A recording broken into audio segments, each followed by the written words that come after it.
किसान आंदोलन एक राष्ट्रीय मुद्दा बन चुका है। पूरे देश की निगाहें किसानों और सरकार के बीच हो रही वार्ता को लेकर के टिकी हुई है। जी हां, टीम समाचार क्यारी इस समय चंडीगढ़ पंचकुला में मौजूद है और किसानों की और सरकार की इस वार्ता को लेकर के चले आ रहे गतिरोध को लेकर के आज खास चर्चा करने के लिए हमारे साथ हैं हरियाणा प्रदेश महिला कांग्रेस अध्यक्षा श्रीमती सुधा भारद्वाज जी। स्वागत है मैम आपका।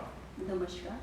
जैसा कि आपको भी पता है कि 8 दौर की वार्ता हो चुकी है, लगातार गतिरोध बढ़ता ही जा रहा है।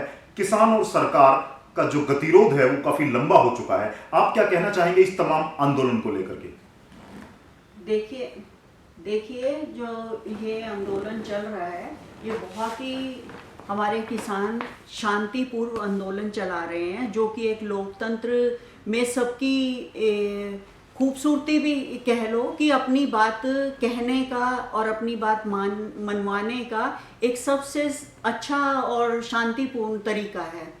लेकिन इसमें सरकार को भी सोचना चाहिए कि इस लोकतंत्र प्रणाली के अंदर हमारे जो किसान हैं वो इस तरह से सर्दी में, जो कि इतनी सर्दी में यहाँ पे दिल्ली बॉर्डर पे बैठे हैं, तो बहुत ही परेशानी का काम है। कुछ लोग इतनी परेशानी में 60 लोगों शहीद भी हो चुके हैं। तो सरकार कहाँ सोई हुई है, क्या कर रही है?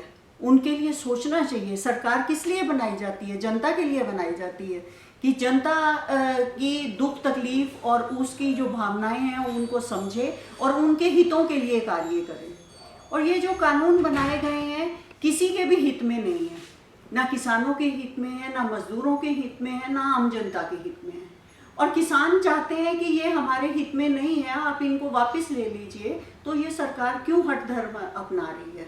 सरकार को चाहिए कि जिस तरह से किसान कह रहे हैं आप उनकी मांगे माने, और वो वहाँ पर सर्दी में बैठे हैं, उनकी परेशानी समझने के लिए और उनके दुख बांटने के लिए कांग्रेस पार्टी जो है हमेशा तत्पर रही है। हमारी प्रदेशाध्यक्ष कुमारी शैलजा जी उन्हीं के निर्देशानुसार और अध्यक्षता में हमने 31 तारीख को न्यू ईयर उनके बीच में मनाया, ताकि उनकी परेशानियां हम देख सकें, समझ सकें। लेकिन सरकार उनको समझने की बिल्कुल भी कोशिश नहीं कर रही है।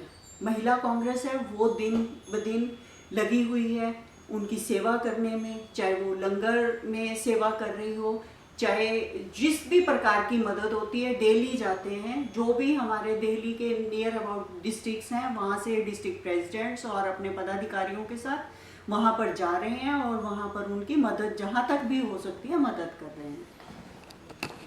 सुधा जी, जिस तरह से बातचीत जारी है, सरकार प्रस्ताव दे रही है, किसान नेता वहां पर बातचीत के लिए पहुंच रहे हैं, लेकिन हल नहीं निकल रहा है। शुरुआत एमएसपी की मांग से की गई थी और अब तीनों काले का जो कानूनों को, कृषि कानूनों को वापस लेने की मांग है। आपको क्या लगता है ये जो 9वें दौर की वार्ता है क्या सफल हो पाएगी? देखिए, पहले एमएसपी की बात थी। एमएसपी तो उनका अधिकार है कि गारंटी होनी चाहिए, एक न्यूनतम मूल्य निर्धारित होना चाहिए जिससे कि वो और ज़्यादा उनको नुकसान ना पहुंच सके किसानों को। तो ये तो उनका अधिकार है।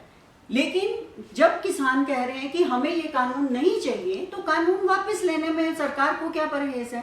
सरकार को चाहिए। अब 9वीं जो वार्ता हो रही है तो उसमें मैं सरकार से अनुरोध करती हूँ कि किसान बहुत तकलीफ में है, 60 लोग शहीद हो चुके हैं। कृपा करके इसको और ज़्यादा लंबा ना खींचा जाए।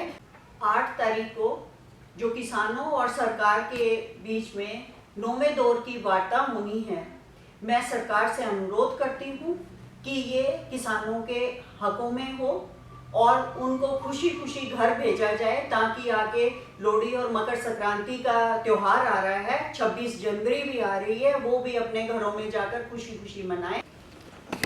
जी हां, सरकार संवेदना दिखाए किसानों के प्रति और जो वार्ता है वो वार्ता समाधान तक पहुंचे, समस्याओं का हल निकले। अब तमाम देश की निगाहें इस वार्ता पर टिकी हुई है। क्या रहेगा? किसान और सरकार के बीच चला आ रहा गतिरोध समाप्त होगा या यह आंदोलन लंबा चलेगा? आज इस कोरोना महामारी से निजात पाने का वक्त आ गया है और भारत के जो वैज्ञानिक हैं मैं उन पर गर्व महसूस करती हूँ। उन्होंने कोरोना वैक्सीन की खोज कर ली है और जल्दी ही वो हमारे यहाँ पर इम्प्लीमेंट होने वाला है। मैं सभी अपने वैज्ञानिकों का, डॉक्टर्स का धन्यवाद करती हूँ और उनको बधाई देती हूँ। धन्यवाद।